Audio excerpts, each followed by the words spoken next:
혹시 지금 듣고 계신 당신의 집에도 굳게 닫힌 방문이 하나 있나요? 음, 아니면 그 스스로 마음의 문을 완전히 닫아버린 누군가와 함께 생활하시거나 일하고 계신가요? 네, 참 답답하고 아픈 상황이죠. 맞아요.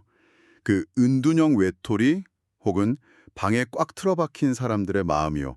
이게 결코 단순한 의지 부족이나 막 게으름 때문이 아니라는 겁니다. 전혀 아니죠. 네. 그것은 세상 전체를 아주 거대한 위험으로 느끼고 몸이 먼저 그 생존 경보를 울려버리는 뇌의 심각한 오작동 상태거든요. 그렇습니다. 그래서 오늘 우리가 함께 깊게 파고들 이 방대한 기록 그리고 심리 분석 자료들은요, 바로 그 굳게 닫힌 문을 안에서부터 열게 만드는 아주 놀라운 과정을 담고 있습니다. 아, 벌써부터 기대가 되네요. 네, 이번 깊이 있는 탐구를 저희와 끝까지 함께 하신다면 지금 듣고 계신 여러분은 다음 세 가지를 확실히 얻어가실 수 있을 겁니다. 오, 세 가지요? 네, 첫째, 누군가 스스로를 방 안에 가두게 되는 그 진짜 생물학적이고 심리적인 원인. 둘째, 5년 동안 굳게 닫혔던 문을 열게 만든 아주 작지만 강력하고 구체적인 실천 방법들. 중요하죠. 그리고 마지막 셋째는요, 상처받은 관계를 그 비난의 늪에서 즉각적인 안전함으로 바꿔줄 수 있는 마법의 질문 한 가지입니다. 마법의 질문. 와, 좋습니다. 자, 그럼 본격적으로 오늘의 탐구를 시작해 보겠습니다. 네, 가보시죠. 오늘 우리 책상 위에 놓인 이 자료, 이게 61살 어머니 정숙 씨와 34 아들 태민 씨의 아주 생생한 실제 기록이잖아요. 네, 텍스트만 읽어도 숨이 턱 막히는 그런 진짜 삶의 기록이었어요. 맞아요. 우리의 오늘 미션은 이 모자에 완전히 단절되었던 관계가 도대체 어떻게 기적처럼, 아니지, 아주 과학적이고 체계적으로 회복되었는지 그 단서들을 낱낱이 찾아내는 겁니다. 네, 먼저 이 가족이 처해 있던 상황을 제가 좀 그려볼게요. 34 태민 씨는 5회, 무려 5년째 취업에 실패하고 방에 꽉 틀어박혔습니다. 5년이면 정말 긴 시간이죠. 그니까요. 식사는 가족이 다 잠든 새벽에만 고양이처럼 조용히 나와서 해결했어요. 어머니 정숙 씨는 그 캄캄한 어둠 속에서 냉장고 문이 달그락거리는 소리를 듣고서야 아, 내 아들이 아직 살아있구나 이러면서 가슴을 쓸어내려야 했죠. 이게 참 부모로서 피가 마르는 상황이거든요. 그런데 기록을 보면 처음부터 상황이 이렇게 막 극단적이었던 건 아니에요. 아, 처음엔 좀 달랐나요? 네, 처음 1년 정도는 가족들도 상황을 꽤 가볍게 넘겼어요. 그 취업 준비하느라 지쳐서 잠깐 쉬는 거겠지. 요즘 청년들 스트레스 많으니까 저러다 말겠지 하면서 말이죠. 흔히들 그렇게 생각하죠. 네. 하지만 시간이라는 게 참 무서워요. 2년이 지나고 이제 3년 차에 접어들면서 집안의 공기가 산소가 완전히 희박해진 밀실처럼 변해간 겁니다. 숨이 막히는 거네요. 맞아요. 처음엔 걱정스럽던 어머니의 목소리도 어느새 날선 꾸중으로 바뀌고 그 꾸중은 결국 서로의 존재를 아주 깊숙이 찌르는 비난이 되어버렸죠. 사실 우리 사회 통념상으로는 사지 멀쩡한 34 청년이 5년이나 경제활동 없이 방에만 있으면 밖에서는 다들 그렇게 말하잖아요. 저건 그냥 게으른 거 아니야. 부모가 오냐오냐 해서 저러는 거다. 그렇죠. 쉽게 손가락질을 하죠. 정숙 씨도 이런 외부의 시선에서 절대 자유로울 수 없었을 것 같아요. 명절에 친척들 모이면 쏟아지는 그 무리한 질문들 있잖아요. 아, 끔찍하죠. 네. 그리고 동네 마트에서 마주치는 이웃들의 수군거림. 정숙 씨가 모자를 푹 눌러쓰고 막 숨듯이 장을 봐야 했다는 대목에서는 어휴, 저도 모르게 막 한숨이 나오더라고요. 바로 그 지점입니다. 그 외부의 억압적인 시선이 마치 압력밥솥의 증기처럼 집안으로 훅 밀려 들어온 거예요. 압력밥솥 진기. 와, 확 와닿네요. 밖에서 억눌린 어머니의 그 고립감, 압박감, 이게 결국 가장 만만한 혹은 가장 사랑하는 대상인 아들의 방문 앞에서 펑 하고 폭발하고 맙니다. 아, 참다 못한 정숙 씨가 방문을 막 세게 두드리면서 소리쳤죠. 태민아, 엄마 창피해서 못 살겠다. 아이고. 어머니 본인도 그 말을 뱉고 나서 그 자리에 주저앉아 엉엉 우셨다고 기록되어 있습니다. 이게 참 사랑해서 그리고 너무 답답해서 튀어나온 말이라는 걸 우린 알잖아요. 그럼요. 본심이 아니었죠. 하지만 그 말이 굳게 닫힌 방문을 뚫고 들어갔을 때 아들 태민 씨의 마음에는 어떻게 박혔을까요? 아, 나는 우리 엄마 인생의 거대한 짐이구나. 나는 세상에 존재해선 안 되는 부끄러운 존재구나. 이렇게 완전 낙인으로 쾅 박혀버린 거예요. 네, 그게 비극의 시작이 된 겁니다. 그런데요, 여기서 우리가 꼭 짚고 넘어가야 할 아주 놀라운 반전이 하나 있습니다. 어떤 부분이죠? 세상 사람들이 막 손가락질하듯 태민 씨가 그저 방에 누워 게임만 하는 그런 게으른 청년이 절대 아니었다는 사실이에요. 맞습니다. 이력서를 수십 번이나 냈었죠. 네, 심지어 정장까지 쫙 입고 면접장 건물 앞까지 갔었다는 기록이 있어요. 아니, 근데 왜 면접을 안 보고 돌아온 걸까요? 이 지점이 오늘의 탐구에서 가장 중요한 심리학적 그리고 뇌과학적 통찰을 제공하는 아주 핵심적인 부분입니다. 오, 뇌과학이요? 네. 태민 씨는 면접장 건물 앞까지는 갔지만 그 건물 안으로 발을 들이지를 못했습니다. 심장이 막 터질 것처럼 뛰고 숨이 막히고 손이 걷잡을 수 없이 떨려서 결국 도망치듯 발길을 돌려야만 했죠. 겉에서 보기엔 그냥 쟤 오늘도 면접 안 갔네, 또 포기했네, 이렇게 비난하기 딱 좋은 상황이잖아요. 그렇죠. 하지만 태민 씨의 뇌와 신체 내부에서는 너무 가고 싶은데 몸이 마비되어서 한 발짝도 움직일 수 없는 아주 끔찍한 사투가 벌어지고 있었던 겁니다. 머리로는 가야 해, 당장 면접 봐야 해 라고만 외치는데 몸이 파업을 선언해버린 거군요. 도대체 우리 몸 안에서 무슨 일이 벌어지길래 이 이성적인 통제가 완전히 불가능해지는 건가요? 이걸 뇌과학에서는 편도체의 하이제킹이라고 부릅니다. 편도체 하이제킹이요? 네, 아시다시피 편도체는 감정과 생존을 담당하잖아요. 반복된 좌절과 깊은 마음의 상처를 겪으면 이 편도체가 비정상적으로 예민해집니다. 이 상태가 바로 불안의 과각성 상태인 거죠. 불안의 과각성. 인류가 옛날 초원에서 맹수를 만났을 때 살아남기 위해 작동하던 시스템이 있어요. 투쟁, 도피, 경직. 이 반응 시스템이 고장난 채로 켜져 있는 겁니다. 아, 맹수를 만난 것처럼요? 네, 태민 씨의 경우는 그중에서도 경직, 얼어붙는 반응이 온 거예요. 뇌가 바깥 세상 전체를 나를 잡아먹을 수 있는 치명적인 위협으로 규정해버리니까 살기 위해서 몸의 교감신경계를 폭주시켜버리는 겁니다. 몸을 강제로 얼어붙게 만드는 생물학적 방어 기제군요. 정확합니다. 그 자동차에 도난 방지 알람 센서 있잖아요.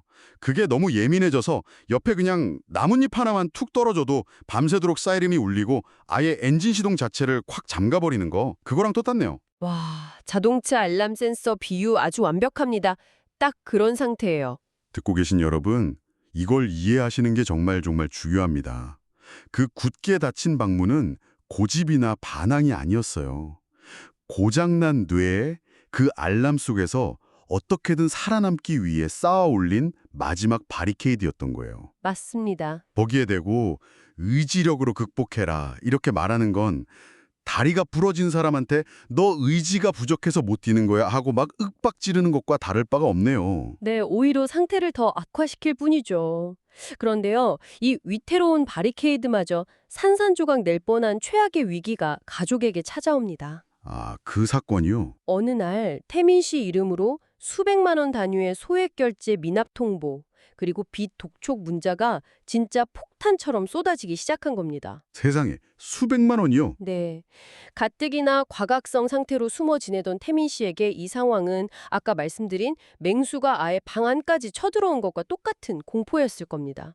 문고리조차 잡지 않고 방 안 이불 속 더 깊은 곳으로 완전 숨어버렸죠. 보통의 가정이었다면요. 이 순간이 파국의 클라이막스였을 겁니다. 막 문 쾅쾅 두드리면서 네가 방구석에 박혀서 결국 친다는 사고가 겨우 이거냐 하면서 막 문을 부수고 들어갔겠죠. 보통은 다 그렇게 반응하죠. 화가 나니까요. 그런데 바로 이 벼랑 끝에서 어머니 정숙 씨가 정말 놀라운 선택을 합니다. 화를 내는 대신에 조용히 포스트잇을 적어서 방문에 딱 붙였어요. 네, 그 포스트잇 내용이 정말 감동적이죠. 내용은 이렇습니다. 오늘은 잔소리 안 할게. 물 한 잔 같이 마실래? 그리고 방바닥에 물이 담긴 컵을 가만히 내려놓으셨습니다. 저는 이 작은 행동이 두 사람 관계에 물꼬를 트는 결정적 전환점이 되었다고 봅니다. 물 한 잔요. 네. 다음 날 아침에 어머니가 보니까 문 앞에 놓아둔 그 물컵이 비어 있었죠. 대화는 단 한마디도 오가지 않았습니다. 하지만 이 비어있는 컵이 의미하는 바는 엄청납니다. 어떤 의미죠? 내가 당신의 호의를 거절하지 않았다. 즉, 우리의 관계가 아직 완전히 끊어지진 않았다는 것을 증명하는 최초의 안전신호였던 겁니다. 아, 안전신호. 저는 이 다음 장면에서 어머니의 그 센스에 정말 혀를 내둘렀어요. 미역국 사건 말씀이시죠? 근데 비어있는 컵을 본 정숙 씨가 다음날 쪽지에 나름의 유머를 쫙 섞어서 보냅니다. 오늘 미역국 텐션 미쳤다. 하하. 요즘 젊은 사람들이 쓰는 인터넷 밈을 막 흉내내신 거예요. 네, 그렇게 적으셨죠. 그랬더니 새벽에 그 컷 밑에서 무려 5년 만에 처음으로 아들의 답장 쪽지가 나옵니다. 엄마, 그 말 유행 지난 지 한참 됐어. 어휴, 어머니는 그 짧은 핀잔에 적힌 쪽지를 손에 쥐고 소리 없이 우열하셨다고요. 저라도 진짜 우열했을 것 같아요. 심리학적으로 이 작은 웃음 포인트가 갖는 가치는 어마어마합니다. 인간의 신경계는 미줄 신경을 통해서 상대방이 지금 나에게 안전한 존재인지 끊임없이 스캔하거든요. 미주신경이요? 네. 만약에 내가 맹수에게 쫓기고 있다고 느끼는 상태, 즉 상대방을 적으로 인식할 때는 절대 유머를 소화하거나 피시굽지 못합니다. 하긴 사자가 쫓아오는데 농담이 귀에 들어오겠어요? 그쵸. 유행이 지났다는 아들의 농담은 그 긴장이 일시적으로 싹 풀리고 아, 적어도 이 문 앞은 나를 공격하지 않는 안전한 곳이구나 라고 무의식적으로 눕혔다는 강력한 증거입니다. 와, 결국 무슨 거창하고 눈물겨운 화해의식이 필요한 게 아니네요. 이런 아주 작은 안전 신호들이 쌓여야 무너진 관계를 복원할 수 있다는 거잖아요. 맞습니다. 연인, 가족 사이에서도 억지로 오늘 우리 대화 좀 해. 이렇게 큰 대화를 시도하기보다는 이런 예측 가능한 안전지대를 먼저 만드는 게 핵심이겠습니다. 그 원리를 완전히 깨달으신 어머니는 집안의 룰을 그날부터 완전히 엎어버립니다. 벌칙과 통제 위주에서 철저히 안전과 존중 위주로요. 구체적으로 어떻게 바꾸셨나요? 방문은 하루에 딱 한 번만 두드리기. 남들과 비교하는 발언은 무조건 절대 금지. 식사할 때도 빨리 나와서 밥 먹어 라는 지시형이나 명령형을 버리셨어요. 그럼 어떻게 말씀하셨죠? 식탁에 밥 차려놨는데 생각 있으면 먹을래? 이렇게 선택형으로 바꾸신 거죠. 자기 삶의 통제권을 아들에게 다시 넘겨준 겁니다. 야, 그리고 제가 이 자료를 쭉 분석하면서 가장 소름 돋았던 대목이 바로 다음에 나옵니다. 어머니가 아들에게 던지는 질문의 프레임을 완전히 바꿨어요. 네, 그 질문의 변화가 정말 결정적이었죠. 예전에는 문을 쾅쾅 두드리며 너 도대체 왜 안 나와? 언제까지 이럴 거야? 이렇게 행동과 결과를 질책했다면 이제는 이렇게 묻습니다.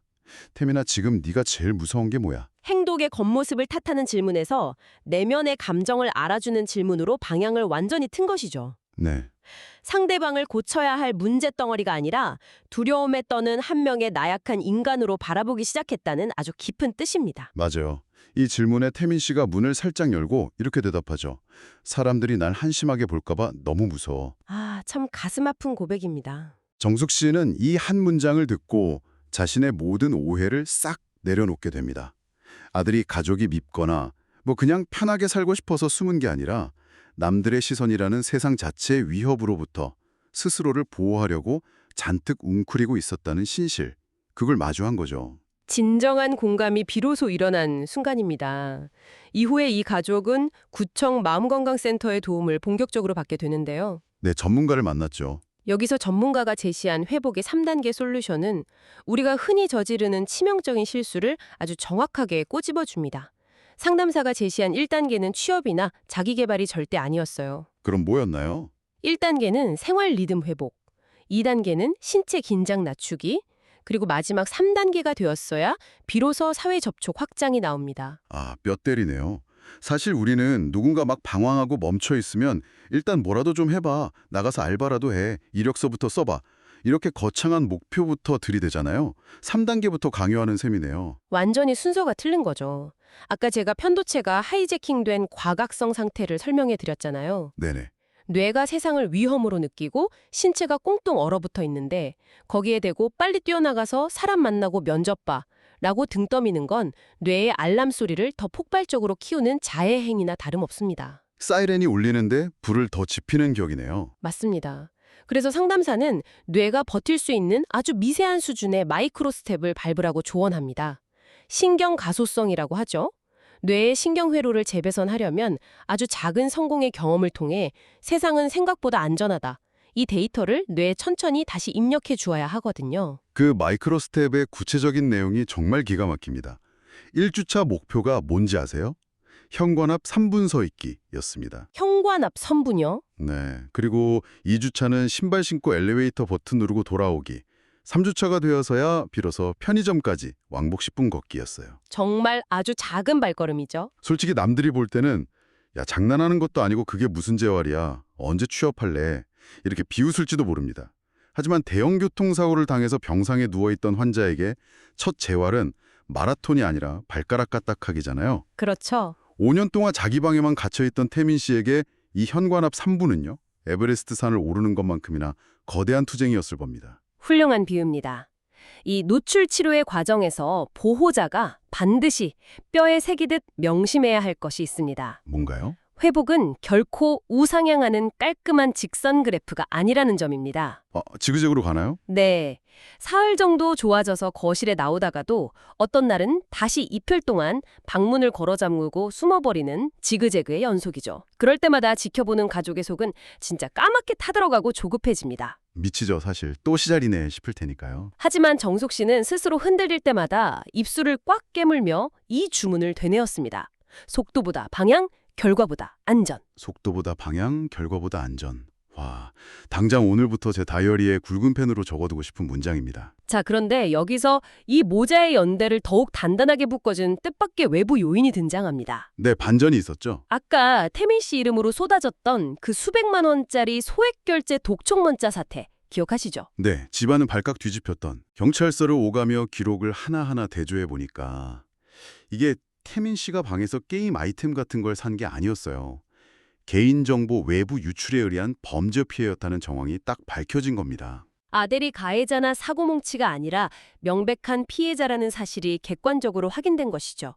심리학적으로 보면 이 사건은 모자 사이에 남아있던 자녀 갈등을 완전히 없애주고 둘을 끈끈한 한 팀으로 묶어준 거대한 외부의 저격할 역할을 하게 됩니다. 근데 문제는 이걸 해결하려면 통신사에 이의 신청하고 경찰서 사이버 수사대에 신고하고 금융감독원에 민원까지 넣어야 한다는 거였어요. 절차가 보통 복잡한 게 아니죠. 네, 일반인도 이런 서류 떼다 보면 진이 쫙 빠지고 스트레스 받는 일인데 태민 씨에게는 이게 얼마나 거대한 장벽이었겠습니까? 다시 숨고 싶었을 겁니다. 네, 다시 숨이 막혀서 포기하려고 할 때 모자는 그 마이크로 스텝의 원리를 여기에도 적용합니다.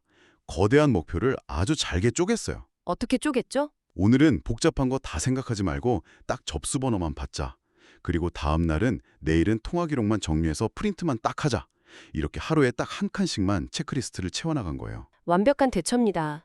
두려움을 압도할 수 있는 건 바로 통제감이거든요. 내가 이 버거운 상황을 조금이라도 내 손으로 통제하고 있다는 감각이요. 통제감? 이 과정이 태민 씨에게 엄청난 심리적 해방감을 주었을 겁니다.